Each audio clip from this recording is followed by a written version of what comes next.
do here is go back.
Hey everybody, Steve and Jensen here with Jessi Davin. Had some technical issues earlier, but I think it's all figured out. And all the technical issues were on my end, so we got it all figured out. I think we should be able to be heard, be seen, all that good stuff right here on YouTube. Hope everyone's having a good day. We're going to talk WWE Crown Jewel. We'll get into it in a second. Jessi, how you doing? Doing good. Just was watching some true crime. Beautiful weather outside here. Basic bitch weather. And, yeah, just enjoying it. How are you? I'm great. You know, this is my normal Wednesday routine. Doing a little something in the morning. Then wait on my brother to get off work because I think he's usually done in the afternoons on Wednesdays. And then we go hit up Dave and Buster's. So, yeah, gonna go try to win some more prizes. Deshaun with a super chat right off the bat says, "What's good, Steven and Jessi? How's the kids? Beautiful." I'm assuming he's talking to you. Who's ready to see 4 or 5 minutes of no holds balled match with Oldberg? Good one. Yeah, thank you, Deshaun. Yeah, Jessi, how are the kids doing? They're doing good. Busy with school with my oldest, and the littlest is crawling everywhere and getting into stuff and being wild and crazy and keeping me on my toes, that's for sure. Well, that's good, though, that you're around, because obviously they need you. Yeah. Yeah. But yeah, I'm just looking forward to going to Dave and Buster's, just doing my thing later. Oh, so yeah. pretty typical Wednesday for me. And there's no AEW tonight for anybody who normally watches, but we got another big Saturday show coming up. Which I'm so conflicted because Ohio State has a night game. Well, you got to dual screen it. Yeah, we got the TV outside. I guess I could. It is Saturday. Yeah, for sure. But, yeah, it is kind of a bummer, though, on Wednesdays when we don't have Dynamite, because I'm so used to that routine of, like, going to Dave & Buster's, winning some prizes, getting a little drunk, right? Coming back, watching Dynamite. But, the Saturday show, I mean, before we get into Crown Jewel, AEW, I guess, what do you think about AEW beating or basically tying SmackDown in like the key demo for their overlap for that 30 minutes on Friday? Because I feel like that's a really I thought they beat him in the overlap. Well, the like 18 to 49 demographic was like really close. But I think AEW might have beaten them in that particular demographic. Like SmackDown still had more fans, but like what's really more important is like the 18 to 49 is like clearly shifting to AEW. Well, I think it's really interesting, and I think it's telling that, where WWE's product is skewing, especially when you look at the match that Bianca Belair and Charlotte Flair had, that was really, really good, and it ended in a DQ, and that's all anyone can talk about was how terrible that DQ was when the match was freaking great. And it's like, why should I care what happens on this show, even though that's Raw and not SmackDown? Oh, and by the way, sorry, I before I didn't mean to cut you off, but it's all just I'm having a slow morning. AEW beat SmackDown in the 18 to 49 like by something like 60 or 70,000 people. So yeah. Wow, yeah, really? Yeah. Holy cow! Well, I think it's interesting. I think it's telling. Obviously, you know, with SmackDown being on FS1, you know, that's kind of different. Like which households have FS1 and all that, and blah blah blah. For one thing, I think that people on the internet need to chill the hell out. It's not your job to like promote the ratings for either company. Like, it's super interesting and it's a great discussion, but for people to like actually be fighting about it is so hilarious to me. Like, it's just ridiculous. Like, go outside, please. Find a hobby. No offense. But I really do think that it was a great win for AEW. It was a big, anything but a blowout for WWE should have been considered a loss for them. And I think that, you know, it's really interesting. And what's even more interesting is how well AEW did up against college football. Because there's college football on Fridays and on Saturdays. And AEW still on Saturday during prime fucking time, like prime time, like game time, was still able to draw in what they did, like almost 700,000, almost 800,000, which is really, really, really, really, really, really good on a Saturday. But for AEW and SmackDown to go up against some like college football, with that being part of the key demographic, even though Dynamite was on Saturday, but Rampage was on Friday, there's still college football on Friday. I think it's really good for both companies, I guess. I mean, it's good for AEW more. But yeah, it's super interesting to me how WWE continues to try to get to a younger and younger audience, but yet their like mean age keeps getting older and older. Yeah. It's I think it's the parents / grandparents of kids that watch, and I think it's also like if you're like a wrestling fan or just like a fan of entertainment, because the WWE's product is so simple, you know what I mean? Like you can kind of just like jump into it. You know, if you're like an older person, they always like recap it and everything. Yeah. I think it's just like really, really easy to watch if like you're not like if you're a casual fan, because like you're just like flipping through the channels or whatever on a Monday, and maybe you're like 60 years old and you're like, oh, this looks fun, you know, like, you know, you just kind of turn your brain off and watch it for a while or something. Yeah. But it is funny, like, that, I mean, but this is all stuff that, like, we saw coming. Like, it's just a matter of, you know, WWE's forcing this, too. It's so wild. Like, they're the ones picking these fights with AEW, and then AEW is just, like, fighting back, and then fans, like, go crazy over it. We're going to do a 30-minute overrun. Okay. Well, did you see this? Here's Bryan Danielson versus Minoru Suzuki right. on YouTube for free. Yeah, it's awesome. And I saw fans complaining about that. They're like, why would you complain about that?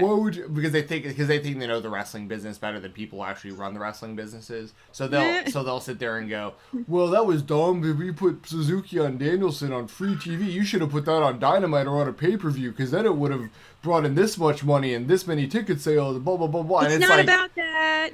Right. It's also, like you said a minute ago, like, it isn't your job to think of, like, the business side of what these companies are doing. Like, it's your job to just be a fan. Like, be a fan and support what you like. But, like, how the hell are people complaining about getting an incredible match like that for free on YouTube on any device you own? It was accessible to watch for free. Why would you ever complain about that? You could watch SmackDown and that match. It's made my throat. Yeah, you could. Like, you could watch real. both. Yeah, even if you don't have two TVs, you could put like SmackDown on your TV and pull it up on pull Dynamite up on your phone or your tablet or whatever for the Suzuki Danielson stuff, or Rampage, I should say. And I also saw that the WWE on like this Friday I guess they're running long too, but they're gonna do Talking Smack instead for that That's time, right. I saw that. which is pretty clear. Like I saw Brian Alvarez and Mike Sempervive talking about it yesterday on on Wrestling Observer. They were like, basically the title of like that the clip I watched was like WWE picked a fight with AEW and then lost the fight. I just saw that. I didn't watch it, but I saw that clip that you're talking about. But it's pretty much based on kind of what we're talking about. Where like WWE picked the fight, they lost the fight, and now they're admitting they lost the fight because they're like, if it was successful, you They're wouldn't be like, doing just Walking kidding. Smack. We didn't do this just because of AEW. We're doing this just because we want to be cool and different. But it's also like if you like you're admitting defeat if you're putting Talking Smack on instead of another long SmackDown. Because if it was successful, they would just put on another 2.5 hour long SmackDown. Well, how many people are they going to have not there because of the Saudi Arabia thing? I have no idea. I mean, for all I know, the same people working the Saudi shows are going to work SmackDown. I have no idea. I mean, oh man, that debacle we had last time. That's true. Yeah, I forgot about that. How they got kind of like stuck there. Deshaun Turner with another super chat says Ruby tied Roman in the demo segment. Acknowledge her. Yeah, it's true. Thank you, Deshaun. That's too funny. That was one of the funniest headlines I saw too. Was MJF saying? Oh man, yes, that interview is hilarious. MJF said Roman Reigns lost to Ruby Soho in the demo, and she sucks. It's like Ruby Soho's not even good, and he fucking sorry, I didn't mean to curse there, but he still lost to Ruby Soho. Now, granted, like I don't agree that Ruby Soho sucks. She's actually pretty damn good herself. But like you could also use the example of the bunny. Like the bunny beat Roman Reigns in the key demo. Right. I mean, like it isn't even the bunny or Ruby. It's the brand of AEW. I mean, CM Punk as well. He was on the show too, obviously. But like, yeah, if the AEW brand outdrew the WWE that night. It had nothing to do with a particular performer, because on the WWE side, apparently I didn't watch, but it sounds like they had like Roman, Brock, Becky, and Sasha, and like that's so clear. Like the four of them are much, much, much bigger stars than the Bunny and Ruby Soho. Yeah, are. for sure. But the fans in our demographic are choosing to still watch AEW instead because they like that brand better. It's wild. Yeah, for sure. We are living in an incredible time. This is the first time that Raw or that WWE's gotten beaten in ratings like this since WCW. Like that, just any other company went head to head. Yeah, that went like legit head to head with Raw or SmackDown, and I mean, it's not going to stop anytime. It's only going to keep growing. I mean, but we've talked about it 1,000 times. Like I could see this happening because the more that they skew to children and to like really old people, it doesn't, like the gap of like our fans have somewhere to go now, and that's what they just they either don't care. There's like a generational gap, right? Like, there's such a like cultural difference between, like, what is it? What are they calling the new generation? It's not Gen Z, is it? It is. Yeah, the Zoomers, Gen Z. Oh yeah, the Zoomers, Gen Z, and then the Boomers. And then you have millennials, which are in the middle, which is like the target demo, and it's just such a bold, it's such a stark contrast. Really, it's very interesting how it's just I could go into it forever, but it's really interesting how they are playing to these demographics that actually alienate the key demographic that they should be going after. Right, exactly. Like that's really. Because either the WWE doesn't actually care, and they're just going all in, which is what I think, and what I've been saying for a long time. Like I don't think that they care. Here, let me put it this way: I think that they care they're losing this much of the 18 to 49 now. I think that they just assumed that enough of them would just stay, and they were just going to keep. Like even if they lost, some of the 18 to 49 to AEW, they didn't really care because they're just always going to get influxes of children. So like they just don't. They didn't really think much of it, but now they're like, oh, there's a company actually beating us now head to head in this demographic. Like, we're the second best company right now in this demographic. Like, that's a different feeling, I think, for the WWE. Because I don't think they expected that to happen. I don't think they did either, clearly, when they decided to go head to head on Wednesdays. with Dynamite. Right, and that's, I talked about this with Doug last night on our live round show. Like, with what they did with NXT and AEW and everything was so interesting because if you if you remember before Dynamite was like a weekly thing, WWE was counter programming early AEW with Evolve shows, like the Evolve specials on the network. Yeah, that's right. And then AEW, got way more viewers. So then that they were like, all right, we'll just put NXT up against it every week and we'll just kill it. You know what I mean? Like that'll be the kill. Yeah, that'll we'll be just the kill put shot. Nip it in the bud right now. Yeah, and then they got destroyed by AEW. And while that happened, I think that's a big reason why Triple H is in the spot he's in right now with the company. Who basically Nick Khan has taken his job. So like now Triple H is probably sitting there with his hands up going like, so now I'm not getting any of this because you think I lost to AEW? You know what I mean? Right. Like Triple H is all elite. That'll be the next headline. Yeah, in like 4 years I could see it happening maybe. I'm not even kidding. Like he might get so Shane's left the company multiple times. Like he might just get so fed up one day that he's like, you know what, I'll show you, Dad.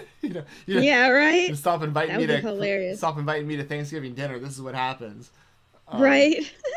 But yeah, it's been interesting. It's been interesting hearing Roman Reigns, and I agree with a lot of the stuff that Roman Reigns says, about the company, for sure. and about CM Punk and stuff. But it is also funny because he's like, nobody 200 pounds soaking wet could ever beat me in a fight realistically, and everybody knows that. And it's like, and I don't agree with that. Now he did also say he was like he was talking about CM Punk. For anyone who doesn't know what I'm talking about, Roman Reigns was talking about CM Punk, and he was basically like, Punk's not a very big draw. I would get no benefit from wrestling CM Punk at this point in my career. Nobody 200 pounds soaking wet without an explosive bone in their body would be able to realistically beat me. And I agreed with everything up until like when he saves himself with that quote because he mentions the explosive bone in the body part because CM Punk does not have an explosive bone in his body and he's a god awful fighter. Like CM Punk's like the perfect example for Roman Reigns to go after with this kind of thing. But if you're talking about guys that are around 200 pounds, like Matt Riddle would beat the shit out of Roman Reigns. Yeah, like in a shoot fight. Yeah, like so, like I don't think that it isn't that we don't believe a 200-pound person could beat Roman Reigns, but it's like if you're CM Punk's. There's so much I could say about CM Punk because I like him a lot. Obviously, I'm a big fan of him as a pro wrestler, but the more that I see like Dan Lambert and Jorge Masvidal and Junior Dos Santos and these guys on AEW, I'm like, it's just a matter of time before they grab that microphone and just rip Punk to shreds. Oh, I know. It's going to be hilarious. I know, but he's going to have a good defense for when it happens because, like, oh my God. Like, yeah. Because they can, like, I can't say I don't think they'd be able to, like, quote unquote, like, ruin his career with whatever they'd say, but, like, I think there's a lot of MMA fans that don't get how bad he was in the UFC, and, like, if they saw it, they might think differently of him. Now, I don't think that, like, Dan Lambert loves pro wrestling. Like, I don't think that, like, that's the goal of anything, but it is weird when, like, CM Punk's on commentary while all these MMA guys are in the ring, and they're like, anybody with MMA, like y'all, well, who's gonna stop us? Like, and, like, and CM Punk can't say anything. But everyone's like, well, didn't CM Punk fight in the UFC? But it's like, why aren't they ever really including him in all this MMA stuff if he fought in the UFC? Well, it's because he, lost to a journalist who, to put this into perspective for people that don't understand, CM Punk, the worst UFC fighter of all time, hands down. No one will debate that watches the sport. The second worst fighter of all time is this guy Michael Jackson. His actual name is Mike Jackson, and he's the second worst fighter in UFC history because he's not even a real fighter. He was a journalist and photographer who did a little bit of boxing. He beat CM Punk so badly. This photographer, he held CM Punk down on the ground and tickled him in the middle of the octagon. Like, that's, how embarrassing that is to get held down and tickled in a UFC fight? Like, anyways, that all being said, let's talk about some real fighting. WWE Crown Jewel 2021. We got Woo-hoo. about a half hour or so to talk about this. It'll probably go pretty quick. If anybody has any predictions of their own, please make sure to send a super chat. You can do that right through YouTube, or the donation link is in the description of the video. Any donation, super chats, any of that kind of stuff will get read out, and it'll get put up on the screen, and we'll answer your questions and all that good stuff. Also, please make sure to give a like to the video, thumbs up, and subscribe to the channel. But yeah, Jessi, I guess heading into... So this is the first time I'm seeing the card. I haven't watched the WWE since their last pay-per-view. I've only watched their pay-per-views this year. I've maybe watched a total of maybe an hour or two of Raw total in 2021. So I'm very much out of the loop. But I usually get a lot of these predictions right because I just know how the WWE thinks. So what do you think about this show? I guess... What do you think about the show even happening again? Like, because I feel like it's still kind of really, really weird that like they're doing this deal with Saudi and all this stuff. Yeah, and you know, especially with like COVID still pretty much being a thing, like I don't know, it's certainly interesting, but like they make more money on these shows than they do like all year. Like this is the only key reason like they make profit, I'm pretty sure. Oh yeah. Or make such a large profit. Yeah. More profitable, I should say. Yeah, you know, I'm not a business person. I'm totally not. But I don't know. At least there's going to be women's matches. I'm glad about. I think that's why both Bianca and Charlotte were wearing like bodysuits. They were both wearing like. I mean, they were really pretty bodysuits, but I was like, oh, it's because they're going to Saudi Arabia. You know, it's interesting, and I don't really like to get into politics and all that, you know, stuff. Me either. But it is, given their experience last time, with like the plane and being held hostage, basically, I'm shocked they're going back this soon. Shout out to Mustafa Ali, who is donating all of his earnings to charity from this event. Good guy. But yeah, I mean, and I'm nervous because, especially, I mean, we'll get into it, but like the main event in years past has given some shocking results, and I'm kind of nervous. I feel like it's where great runs go to die. Yeah, it's so strange because like they clearly like they try to make this like a WrestleMania level show for them, and it's because JJ said it in the chat. The Saudi show and TV deals, like that's where like all of their money's coming from right now, and like they're giving Saudi Arabia is giving them so much money. I mean, hell, it got Shawn Michaels out of retirement after almost a decade because they I think they gave him like $2 million to just have that one match. Like, so you can only imagine what the company's getting from them, and that's you know, but.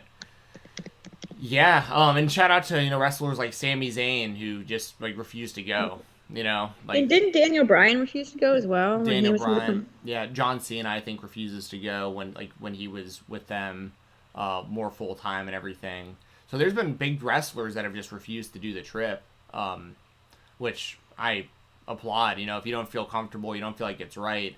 I mean, because the really big issue is when we went over there while like that journalist was like literally in the middle of like being captured and looked for and stuff, and it was like, we're going over here and doing business with these people. Like, what? Like, that's the definition of a company that's sold out. Like, you don't even care that, like, you're literally helping potential terrorists by doing this kind of stuff. And just... But, well, we're getting a lot of money. Okay, well, y'all got held hostage from coming back last time. Like, you don't think that that's a big red flag to just, like, stop doing business with these people? Well...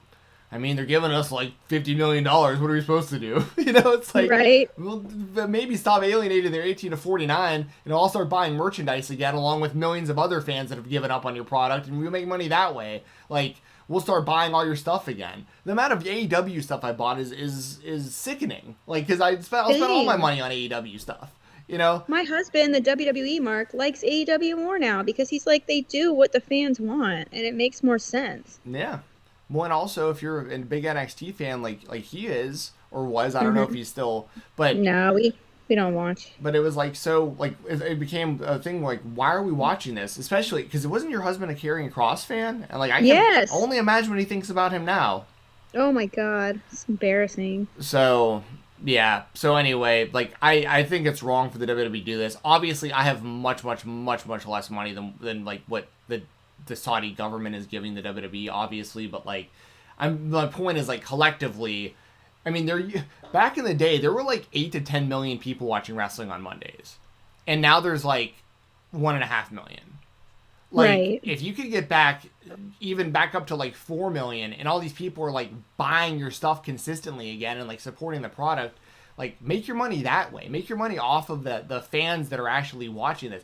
The Saudi thing is so weird in so many ways. Like, I remember when they first went there the first time and that list surfaced of wrestlers they wanted. Do you remember this? Yes. They had this, they gave, like, the Saudi government like gave WWE a list, and there were names on it like Yokozuna, who's been dead for like 2 decades.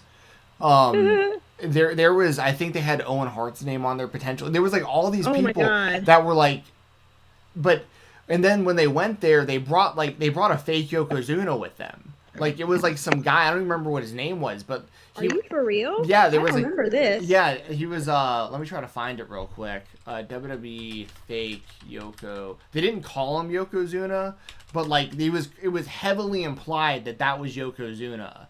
Oh yeah, Hiroki Sumi was the wrestler's name. Sumi Hiroki. Let me pull this guy up real quick. I'll pull him up on our screen here and see if I can get a good visual on the guy.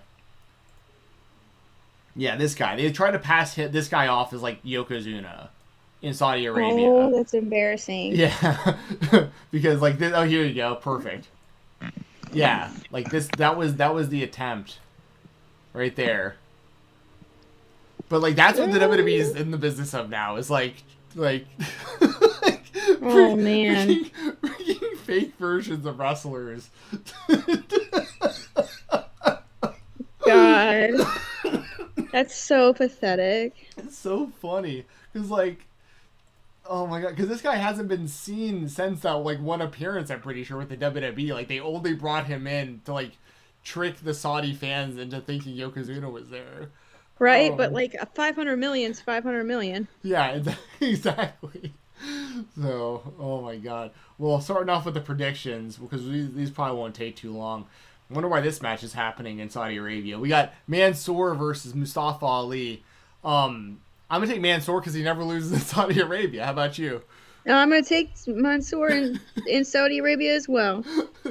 This is another just clear example of like, Mansoor wasn't even on the show at all. Like on like Raw or SmackDown or even like 205 Live or anything when they first started making those trips, but like he was winning like their like big Royal Rumble thing, and like he won their The greatest Royal. No, yeah. Was that it? No, Braun Strowman Braun won Strowman won that. But I'm pretty sure Mustafa or Mansoor won some.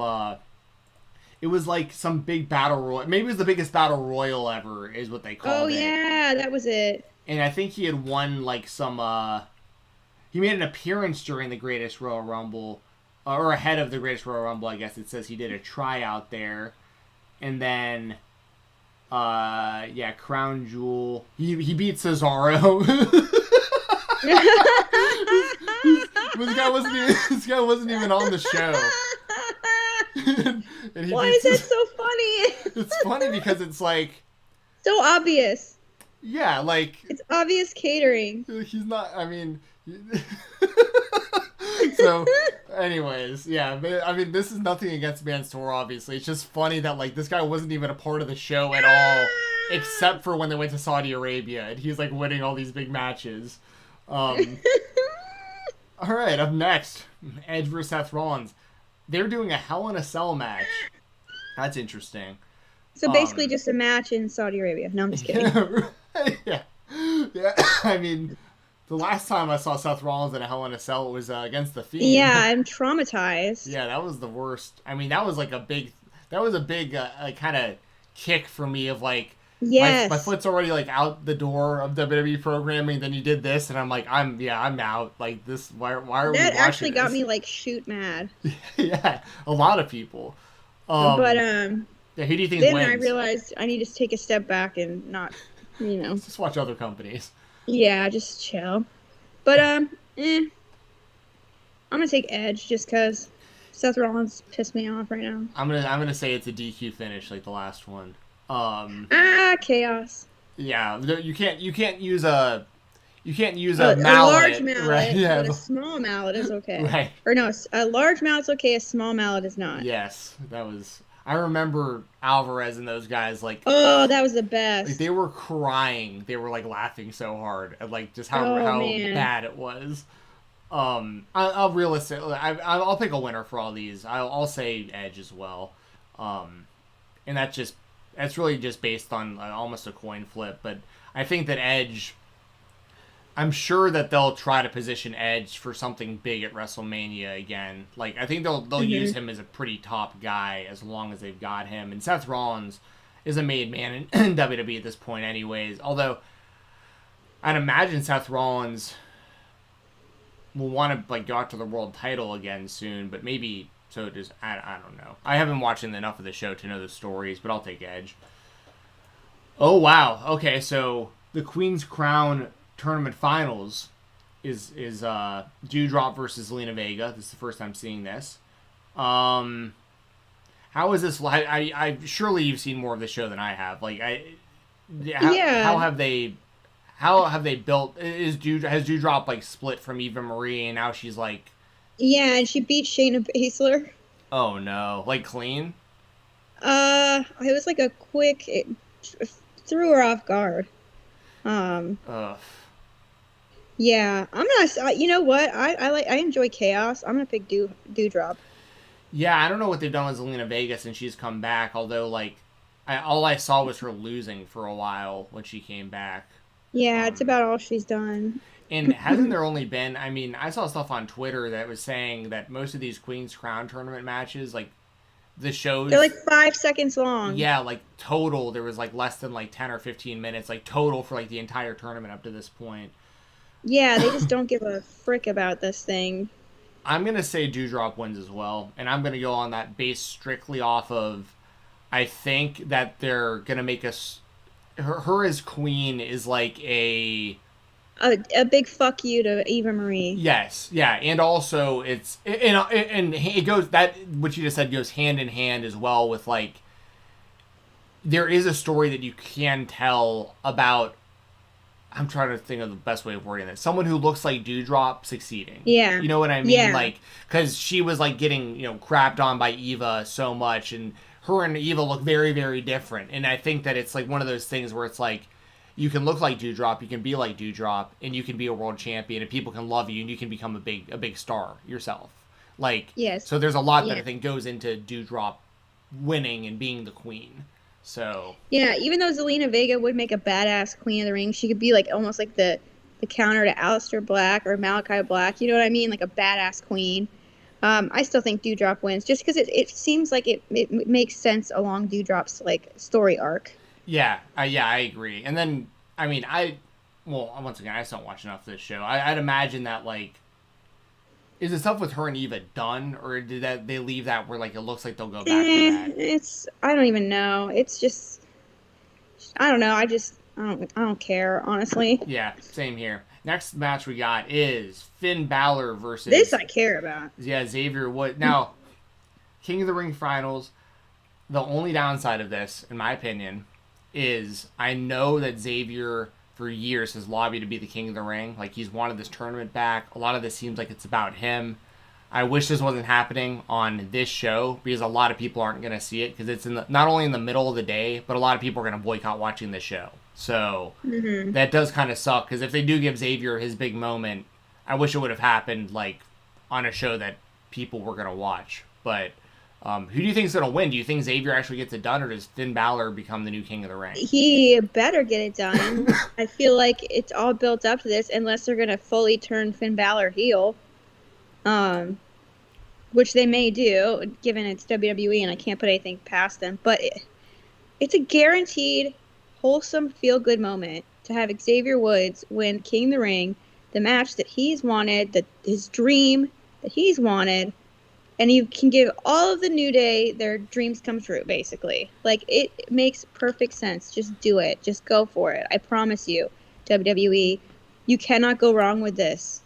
You cannot go wrong with Xavier Woods being king in the ring. Please. Yeah, I feel like they got to go with Xavier as well, especially because But they could go Demon King. yeah, I saw that in the JJ in the chat, which that's always a point worth bringing up. Like they can sell toys with the demon wearing a crown. They could also sell toys of Xavier Woods wearing a crown, though. To be fair, I think that it's a good point that you brought up with bringing up Xavier or Kofi and Big E as well when it comes to this, because this, if you have you have Kofi, who they consider, I mean, for all intents and purposes, I guess is considered to be the first black WWE World Champion. I know that The Rock is also included in that conversation. Like, I get that too, but like they really made a big deal out of Kofi. Like he, you know what I mean? It was a really, really, really big moment for Kofi to win that title.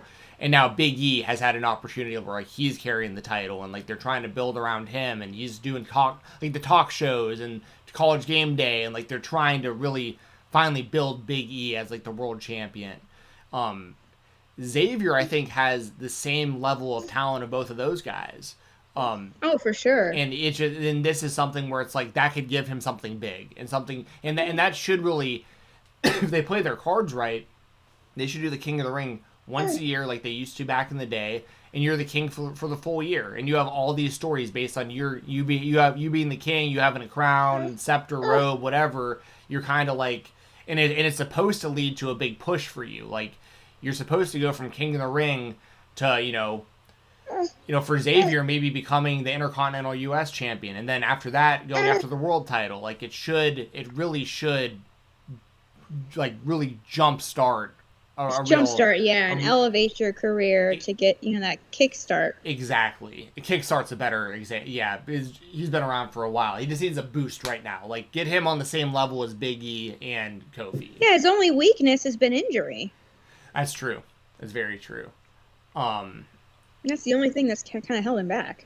Yeah, it's wild. My brother trains one of his good friends like at his gym, and he's always talking about Woods and stuff. They play video games together apparently pretty often, and it's so weird. It's just such a small world. Like it is. Like I don't know if you saw my tweet this week. I drove past Jade Cargill. Yes, the other day. I saw that. It was so funny. Because I was in my truck and she was walking like into I don't know what company or what business she was walking into, but it was like there's this big strip like mall center thing, and I was going to Walmart, and it was funny because I was looking for AEW figures, like that's why I was there. That's so funny. And I found a real AEW wrestler. It was even better. Yeah. But she was like walking, and I could only see her back and her hair, but like when I saw the hair, and it was from a little bit of a distance. I was like, she's got the same exact hair as Jade Cargill. Like, I really never see that hair color anywhere. Yeah, it's a very peculiar. and as I, like, drove up closer and closer, I saw, like, she was wearing, like, a tank top type thing, and I saw her back muscles, and I was like, I basically told myself, if I yell out for Jade Cargill and this isn't Jade, like, it was worth the shot, because, like, the chances that somebody looks just like her, because she looks like a freaking star. Like, she's the kind of person, she definitely looks like a star. If you've never seen AEW and she walks through the grocery store, like, you're like, what does she do? Like, she's an athlete or something. Right, she is somebody. She has status. Exactly. So I literally rolled my window down and I drove by her, and I was like, hey, Jade Cargill, and she turned around, and I was like, I love AEW. I'm a big fan of yours. Like, you guys rule. And she was like, oh, so you watch AEW? And I was like, seriously, like, you have no idea. Like, I'm such a big fan. Like, this is, I'm just so happy for you guys. And she thanked me for watching the show. And then I tweeted about it, and she followed me back on Twitter. So that was pretty cool. Heck yeah, that's so cool. So Jade, and I know she's around Atlanta a lot. Like, I know she's from like this area, but that's the first time I'd run into her. But it's just such a small world, because like Woods I know is around here too, and stuff, like just randomly seeing wrestlers out and about, and it was cool for Jade too, because I could tell the way she reacted initially. She's like still getting used to like the idea of like people Right, recognizing being her. recognized. Yeah. Right. So I wasn't like weird or creepy or you know what I mean. I just straight up was like, I'm You a were big excited, AEW yeah. fan. Like this is so cool. Like you guys killed. I may have even told her you're gonna be the first TBS champion. Like I didn't have much Oh, time. that's so great. Because I was literally like driving past her in this parking lot and there was like cars behind me, so I couldn't like stay there long. Yeah, you couldn't like stop and. But she thanked me for have a watching the chit-chat. show, you know, and I was like, that's cool. Like she could have just totally ignored me or thought I was like Yeah. some weird creep fan or Yeah. something. Because once again, I was yelling at her from my window, but Right. but I wasn't like catcalling her. Obviously, I was just like, I was hoping she'd turn around. I was like, I hope this is Jade Cargill now that I've yelled this name out. But anyway, I'm taking Xavier Woods as well. Finn Balor rules, but Xavier, like this, all just feels so built for Xavier Woods. Oh God! Yeah. So we have. Oh, this is no holds barred. Even better. I wonder if Goldberg's son is in Saudi Arabia with him. Ooh, maybe. Yeah. I wonder if they know. Well, I don't know how. I'm not gonna go there. The guy's name's Goldberg in Saudi Arabia. Let's put it that way. So we have Goldberg versus Bobby Lashley. No holds barred. The first match between the two I saw on pay-per-view. I remember that. It was not good. And the finish sucked where like Goldberg just like couldn't like stand up after like the 10 count or whatever. That's right. He hurt his knee or something. Yeah. Who do you think wins this one? Because like this, I just don't think this is gonna be It that needs good. to be Bobby Lashley, but this match just scares me. Because Goldberg almost killed Bobby Lashley last time. He like threw him on his. People are saying it was actually more Bobby Lashley's fault. I can't remember what it was, like a suplex or something off like the middle rope or something. I don't know. It was a mess. But yeah, I just want both of them to still be alive after this. That's all I can ask for, and that it not be filled with botches and embarrassment. I'm going to pick Bobby Lashley just because that's who I want to win, but it's probably going to be Goldberg because Goldberg is like nostalgia. And I feel like they sometimes book to nostalgia in Saudi Arabia. Yeah. Yeah, I'll take Goldberg too. Just mainly based on Lashley winning the last one. And Yeah. like JJ said in the chat, Sunberg, he might get involved. Dude, you can tell too that they like, I'm not saying it's a direct comparison or that they're actually like paying attention to this, but like when I saw Son of Goldberg like recently, because I remember seeing him like, you know, when he went, Looks like Hook. and that was exactly what I was getting at. Yeah. Like because the last time I had seen Goldberg's son, he was, you know, going skins, like taking his shirt off, getting in the ring, And he was a little boy. yeah, and it was real weird, but like, yeah, it was just a little weird. kid. And then the next time I saw him, I was like, oh my God, Hook would kick this kid's ass. Yeah. It's all about Hook, future AEW champion. Yes. But yeah, I've said it before on this show, and I'll say it again.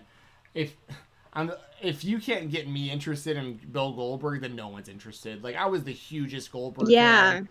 Like especially being Jewish in the 90s as a kid, and like he was like our big Jewish superhero. Like, you know, and it's just, if I don't want to see it anymore, nobody does. So, but I'm gonna take Goldberg to win. After that, Big E versus Drew McIntyre, WWE Championship on the line. From what I've heard, isn't Drew's gonna be going to SmackDown? Have they not started the brand split yet? And it's starting after Saudi Arabia. Oh, okay. So I guess the story here would be, and once again, this is me not watching the show, but I'm gonna probably guess what the story is. Is probably is Drew McIntyre gonna bring the championship to SmackDown with him? Yeah. Yeah. Yep. Who do you think is gonna win? Yeah. I'm gonna say Big E. I just want Drew McIntyre to be like out of the title picture for a while. He needs to do something different. I mean, no disrespect to Drew McIntyre, like the human being in person. I think he's a great guy, and I appreciate what he and his character did during the pandemic for the WWE Championship. I feel like he did a great job, but it's stale. You have a fucking sword and you haven't stabbed anybody with it. Like, come on. Bitch. Like, I don't know. It's the irony of having such a deadly weapon and not using it. like just is so hilarious to me. And I don't know, it's just his characters run dry for me. It needs either like a revamp or a new feud or just something else to go after other than the championship because he just keeps losing and I've lost interest. Yeah, I feel the same way. My brother doesn't even know Drew McIntyre's name, but he just knows him as COVID champ. A COVID champ. Because when he was over all throughout the pandemic and stuff, and McIntyre was the champion, we both actually felt really bad for him because it was like me too. This guy's working his ass off, like, and he was having good matches and stuff. It's just the second that fans came back, they had him losing, and it was like, damn, dude, like you didn't even get your chance to do this in front of fans. But yeah, I almost feel like if the Fiend was still around, that maybe Drew would have used the sword on him because like they put like a big like fake Fiend in the ring and like have him like carve it up with a sword or something, like a scarecrow. yeah, like how they did the fake when like they lit him on fire and all that stuff. Yeah. But yeah, I'm gonna take Big E as well. I just don't think there's any point in taking the belt off of him. Right. Exactly. Yeah, he's doing. I mean, once again, I hate sounding like a broken record, but I have to keep reiterating. I don't watch the shows, so like it's hard for me to know how they've been doing. But I would imagine, based on what I've seen in the mainstream, with Big E doing all the stuff outside of wrestling he's been doing, that they're really committed to him as the champion for a little while. So yeah, they better. The next match we've got tag team champions on the line. RK Bro, Randy Orton and Riddle taking on AJ Styles and Omos. I mean, I love AJ Styles. I love Riddle. Randy Orton's always going to be solid. Like he's like the perfect WWE style wrestler, if that makes sense. He's the perfect tweener too. Yeah, true. And Omos is like always going to be kind of the wild card because I still don't. I haven't seen him wrestle in a while, but I'd imagine he's getting better. But like But you also don't need to do a whole lot when you're him. Like, you just need to do a few. Yeah, he's huge. Right, yeah, just do a few things well. Like, that's all you really need to do. I mean, I don't know. Who do you think's going to win? And I feel like this is a match that has been, like, hasn't this happened a few times? Like, didn't they win the titles from Styles and Omos? Yeah.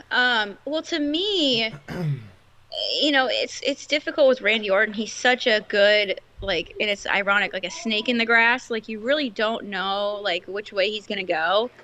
But it feels like, from what I've seen on Raw, that sorry for the music, my child is playing with a thingy. She just like pulled herself up to standing, by the way. Nice. So she might fall over. But anyways, it feels like Randy Orton is just about done with Riddle. It feels like he's like losing his patience. And this could be where Randy Orton just says F it and just like RK owes him and leaves and gives AJ Styles and Omos the win and the tag team championships. That's what it kind of feels like to me. Okay. So I mean that would make sense if that's where it looks like the story's heading. Like, I had no idea when Orton and Riddle got together as a team, like if it was gonna be a long-term thing. Like, I saw like the merchandise and all that, but that also doesn't, like, I remember the Y2AJ team. Yes, that was a great team for 5 minutes. Exactly. But they were smart. They burned the shirts. Right, but they swerved everybody into thinking it was going to be a long-term thing because they put their shirts out on WWE Shop and they were only up for like a day or whatever. So like if you got one, you got one. Yeah, it was like a day. I know. I wish I would have. They're really hard to find. I looked for one like recently, and like they're like collector's items because it was just so short. But they were really smart with how they did that. Full disclosure, I actually really like that logo of Y2AJ. Well, no, the Viper with the bro. Yeah. Yeah, I know. I like it too. I saw it on the Titantron or whatever they're calling it now. Yeah, so part of me wants them to break up because then that merch will probably go on sale and then I'll buy it when it's on sale. Because I just refuse to give WWE like $30 of my money right now for anything, but like I'll give you like $10 of my money for that t-shirt. Oh yeah. But yeah, I mean, I'm just counting down the days till AJ Styles is all elite. I'm really hoping that happens sometime. Yeah, hell yeah. Yeah, and same with Riddle, to be honest. And really? Yeah, I mean, I don't. I mean, I have no idea. Like, for all I know, AJ Styles and Riddle are going to stay in the WWE forever. But there are two guys that would fit in great in AEW. There of course would be. There's going to be fans who don't want to see Riddle for outside of the ring stuff and all that, but there's a lot of sides to that whole thing. Like, his case is not the same. And I'm not defending or victim blame or any of that kind of stuff, but his case is a lot more complex than a lot of the people that were like just straight up like busted. Like there's a difference between it's no Marty Scurll. There's a difference between like the Marty Scurlls and Joey Ryans and all that stuff, and what there's a lot that goes into the Riddle thing, and I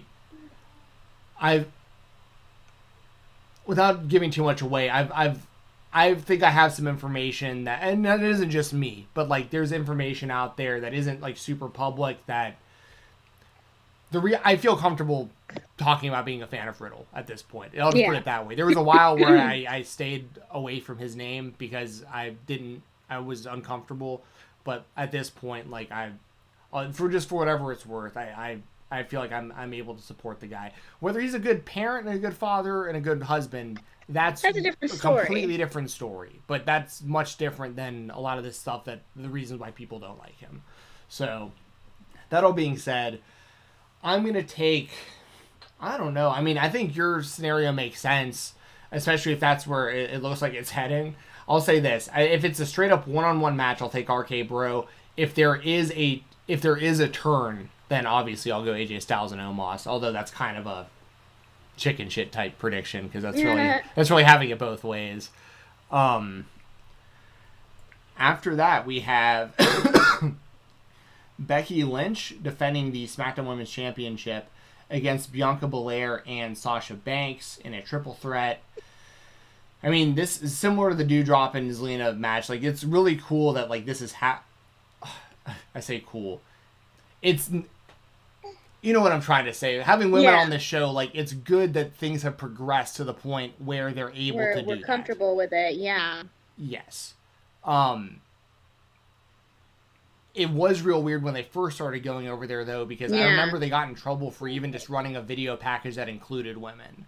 So that's where I get torn on it, whereas, like, just like 2 years ago, they played a clip of a woman, like, talking, and everybody booed, and like the company got in trouble, and now all of a sudden like they're just totally cool with women wrestling on the show. Like, you know, either a ton of progress, she hates it too. Either a ton of progress has been made, or they're like just this is like it's like what do you call it when it's like North Korea does it when people go visit and they like fabricate everything, like it's like just fake propaganda. Yeah, propaganda, that's the word I was looking for.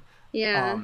But that said, I mean, these are three of the best women that the WWE has like in their entire company. So like this should be a good match.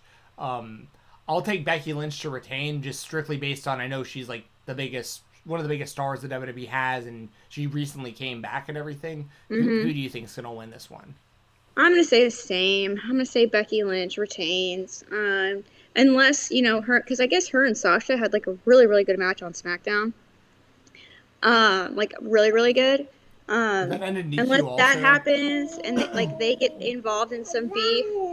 Yeah. And they get involved in some beef and like Bianca like takes advantage of that situation and can get like a roll up pin or something like that. I would like to see that, but I'm going to go ahead and bet my money on Becky Lynch.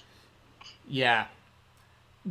That match you were just talking about, you said that was between Sasha and Becky this past I think week? it was. That's what I want to say. I think I heard that, or I saw on Twitter that thing was a DQ finish also. No. Oh wait, no. I don't know. Oh yeah. Someone in the chat let us know if you watched the show, because that just kind of goes to our point from before where it's like. And AEW is a perfect example of it. I know, like, I'm always sounding like I'm dick riding AEW, but I kind of am to a degree because I think they're doing a lot of stuff right. Like look at Daniel Garcia. That guy is like, his record in AEW is probably like 3-10 or something. Like he hardly ever wins, but it doesn't matter. Like they have made him into someone who matters on the show, even when he's losing. Like there are ways to do this where you look good and you lose, and it doesn't have to be a DQ. It doesn't.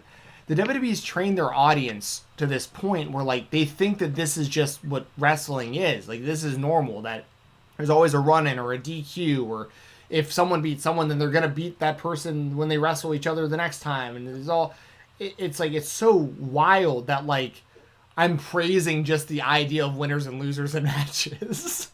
Like there should be winners and losers. JJ says Charlotte versus Bianca was a DQ. Sasha versus Becky was a distraction finish. Okay. Oh. So still, I mean, pretty much the same thing, to be honest. I mean, neither match had like a real clear-cut winner. So yeah.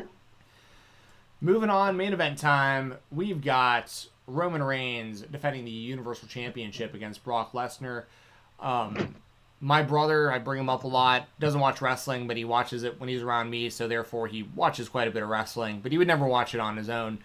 I brought this up like the other day. I was like, WWE's doing another one of those Saudi shows. It's on Thursday. And he was asking who was on it. And I was like, well, I don't really know, but I know the main event is Roman Reigns and Brock Lesnar. And he was like, I feel like I've seen that like 3 or 4 times. Yeah.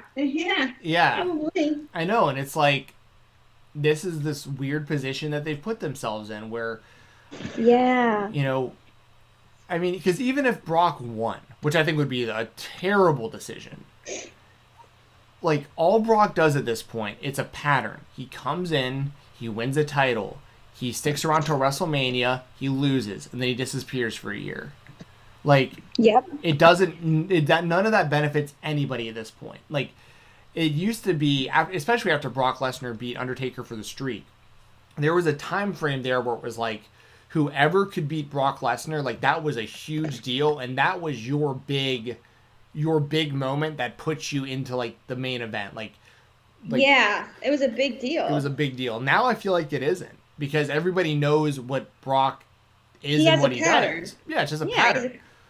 Because I mean, we know he's not going to be there long term, so like, who really cares? Yeah. Yeah, and the thing is, I like Brock. I like Brock a lot. I love Brock Lesnar. Yeah, but it's like, if he, let's say hypothetically, if he won this title from Roman Reigns, once again, I'm officially picking Roman just for the record, but even if Brock won, who won?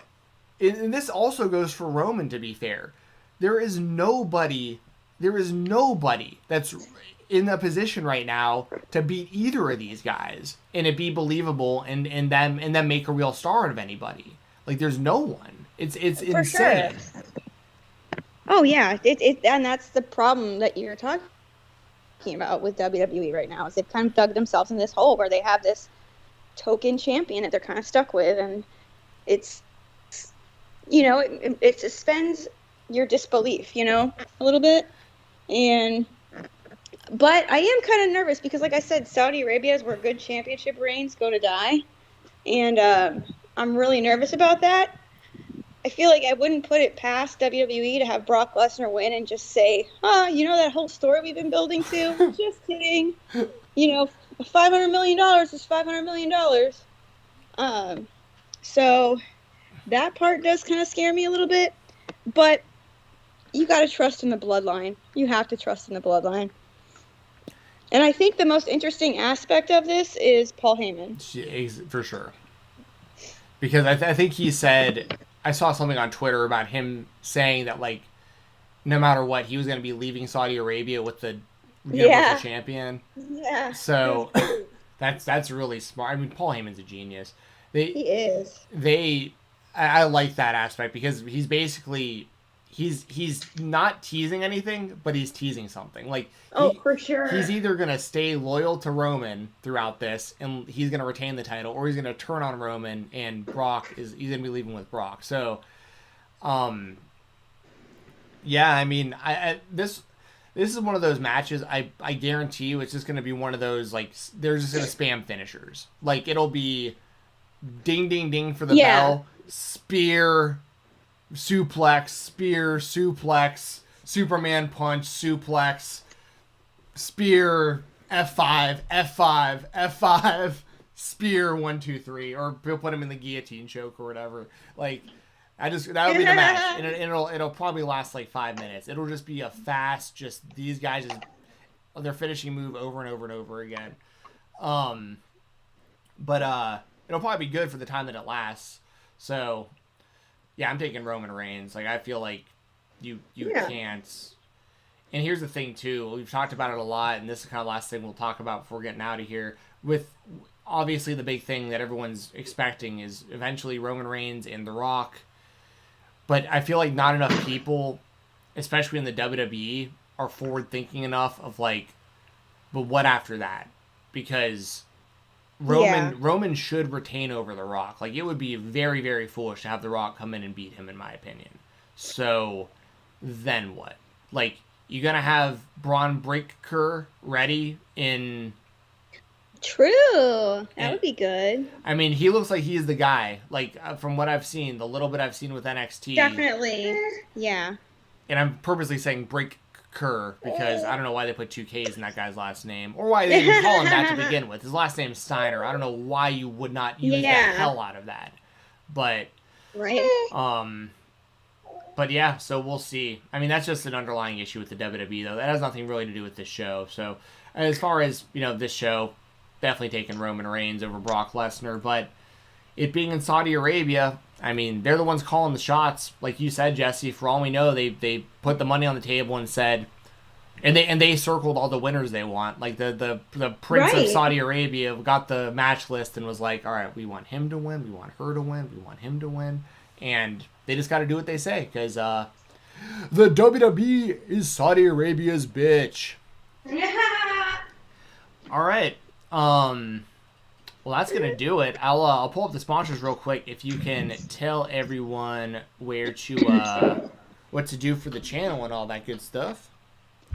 Of course. So obviously, thank you so much to the chat. We love our chat. We love all of our fans. Thank you, Corey Hummel, for the super chat at the beginning. It was a very sweet message. I don't know if he wants it read out. I missed it. So, I don't know if he wants it read out or not. Because remember that one time he said he didn't want it read out. Yeah. Well, thank you, Corey. But thank you, Corey. Thank you, Deshaun. And thank you so much to everyone who chats. It really does help out the channel a lot. We want more amazing, like-minded people like y'all. So if you could do us a favor and give this video a thumbs up if you liked it, and maybe comment, like once the video is posted, give this video like a comment for the algorithm, and tell your friends about it and subscribe to the channel. It would really help us out. And it would get more amazing, like-minded people in the chat like y'all, and we really want that. So, yeah. Yes, well said. And let me plug my stuff before, because my parents are coming over to help. Yeah, go for it. Basically, you can subscribe to my OnlyFans, onlyfans.com/Jessi the Buckeye. That's the best way to support me directly, just me. You can always super chat or donate to the channel and subscribe. That's another way to help support me and Steven as well. So yeah, onlyfans.com/Jessi the Buckeye. Jessi the Buckeye on Twitter is my handle. I don't know what I'm gonna be doing tonight. I don't know, but eating Papa John's for 25% off. Yeah, you can order Papa John's. Use the code Jessi25, all one word, for 25% off your online order. Yes, do it, Jessi25, the best promo code in the pizza game. Yeah. But shout out to WrestleRumble.com. Place to be for fantasy pick'em contest for professional wrestling. They are not doing a WWE Blood Money contest, but they are doing a AEW Full Gear pick'em contest. The top prize is going to be $1,000. Second and third are both going to get $100 each. So jump on there. The contest is not open just yet, but stay up to date with the contest and all of their giveaways at WrestleRumble.com and on Twitter at WrestleRumble. Shout out to my brother Brian Jensen. He is a owner of Steel Boxing and Athletics, a gym out of Atlanta, Georgia. He can, usually you can come to his gym, but they're currently having to deal with a ceiling situation right now. So he can meet you in Atlanta, and he's using other gyms at the moment. So if you're in the Atlanta, Georgia area, Brian can help you out, get in better shape, learn how to throw hands, lose some weight. If you have a neurological issue like Parkinson's, MS, dystonia, anything like that, he's certified in a wide range. He can also train you if you're a professional or amateur boxer, kickboxer, MMA fighter, whatever it is, combat sports. Brian's got you covered. And for your personal goals, Brian's got you covered. Make sure to follow him on Instagram at BoxingATL, BoxingATL. Just shoot him a message, and if you're not in Atlanta, he'll help you through Zoom calls, Skype sessions, and it doesn't matter. He'll be able to help you out. So just hit him up on Instagram. That's the best way to get in contact with him. And then last but never least, shout out to Music City Toys and Collectibles. They have a retail location at 101 West Main Street in Watertown, Tennessee. They have action figures, magazines for wrestling, signed 8x10s, anything you think of. Wrestling memorabilia, they're your place to go. They're nice people. They give you fair business. They do sales on their Facebook page. So make sure to follow them on all social media at Music City Toys. And also check out their website at musiccitytoys.biz. You can follow me on Twitter at FightTalk_. If you want to watch some independent professional wrestling, use my code FightTalk, FIGHTTALK. That's all one word, no space. Put that in the promo code spot on independentwrestling.tv or at WTV.live. As you're seeing in my on the screen right now, they currently have 5,610 events from 279 promotions. So if you can't find something on there that you like, you probably don't like pro wrestling anymore. So check that out, independentwrestling.tv. Use code FightTalk. And this weekend, I'll be doing a review of Impact Bound for Glory. It'll be me and Jeremy Lambert, youtube.com/Fightful, directly following Impact's Bound for Glory. And I will probably be doing a GCW review of Bloodsport and War, because they have a Friday and Saturday show. I don't know if that'll be on Sunday on the Fightful channel yet, or if I'll be doing that for the Weekender podcast on FightfulSelect.com. So just keep your eyes peeled for that. I try to keep it updated on my Twitter when I find this stuff out, and I know. But for sure, if you're watching Impact Bound for Glory on Saturday night, join myself and Jeremy Lambert after the show for our review. So that's going to do everything. That's going to do it for everything I got going on. Anything left from you, Jessi, before we sign off? Nope, I just hope everybody enjoys their weekend, and if you're watching Crown Jewel, enjoy it, and enjoy Friday night and Saturday Night Dynamite. Yes. For Jessi Davin, I'm Steven Jensen. We'll see you next time. Make sure you're subscribed, make sure you're following us, and we'll let you know we're going live.